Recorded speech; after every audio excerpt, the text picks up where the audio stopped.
If you're anything like me, then when you first learned the Blushda, it opened up a new world of possibilities for you.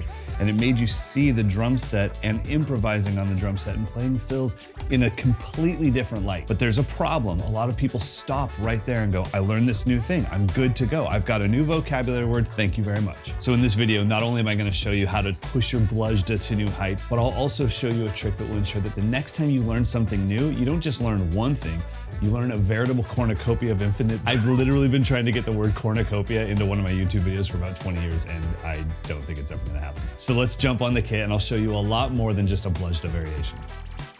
All right, now before I start breaking this thing down for you, I think you should hear the variation that I'm talking about so you can make a decision. Do you wanna learn this or not?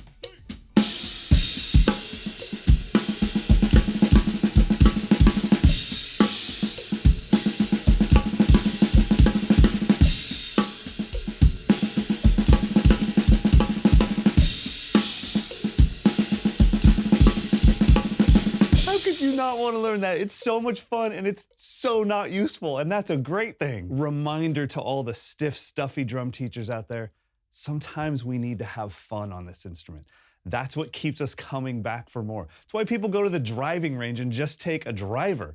It's not because that's making them better at golf. It's because, man, it's really fun to hit the little white ball and make it go 300 yards. I can't do that, but it's really fun. All right, so let's break this thing down. So if you know what the traditional Blushda is, all three limbs go together at the same time, ride, snare, and kick, come down to the snare, diddle or double stroke, and then an accent with the left. And it's totally up to you whether you choose to keep those three notes completely together in unison stacked, or you choose to open them up a little bit and flam them. I will leave that up to you. So I think of that as a 3. It takes 3 16th notes. Yes, it's 4 notes in total, but we've got 1, 2, 3. 1 E and a 2 E and a 3. So the concept is, if that's a 3, can it grow to a 4, a 5, a 6, a 7? Absolutely. So for this fill, this specific fill and this specific idea, I'm using a 5, so a Blushda 5. So there's many ways you could make that happen, but the way I'm doing it is I'm putting this 1, 2 in front of our traditional Blushda. 1, 2, 3, 4, 5. 1, 2, 3, 4, 5. Nice and slow, just looped.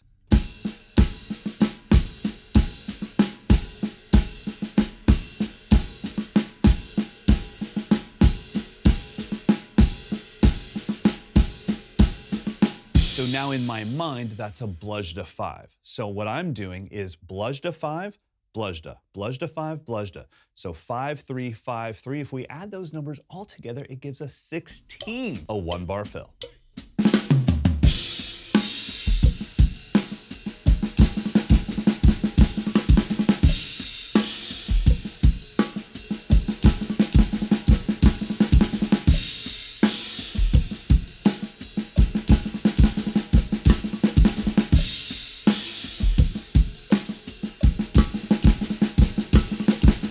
Now, I'm not gonna lie, oh dear Lord.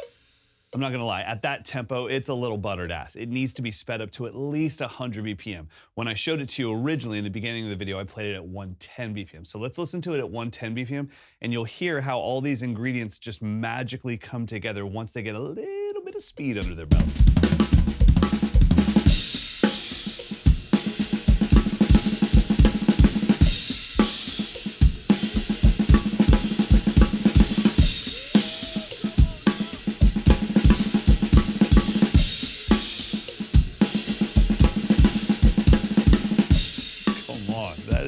It's so much fun. Blushda, Blushda, Blushda, Blushda, Blushda, Blushda. Oh my goodness, that's fun. Now, as far as personal application, how I use this, I would probably never play 5-3, 5-3. That's an exercise that I'm teaching you.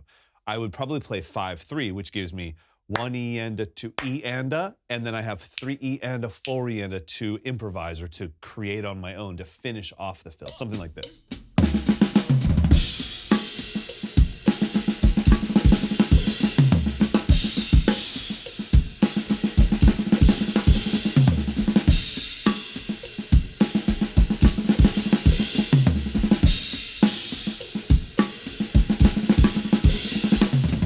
It's such a fun fill, but remember, the fill is not the thing. I would love for you to learn this, absolutely. But I want it to actually trigger something else. I want it to trigger this idea of like, oh, I know this thing that's felt in groups of 3. Could I expand upon that? Could I make a 4 out of it? Could I make a 5 out of it? That's the real lesson here. This lesson honestly isn't about the Blushda or about this fill specifically. It's about taking things you already know and maybe you stopped too soon. You didn't explore it enough. You didn't push hard enough to see if you could tweak it and make it your own. That's what I want you to do. Now, quick question before we get out of here. Do any of you have any interest at all in how I make these videos? I always feel a sense of imposter syndrome of like, why would anyone care? But every once in a while, someone will ask like, hey, I'd love to see your process. I'd love to see how you do this. Let me, oh, thank God, wrong one. Let me know, like, if you want that, I would be happy to basically do a behind the scenes when I'm making my next YouTube video. Also, I usually make between 6 and 8 videos every single day, at least right now, because I'm refilming all the content for Mikeslessons.com.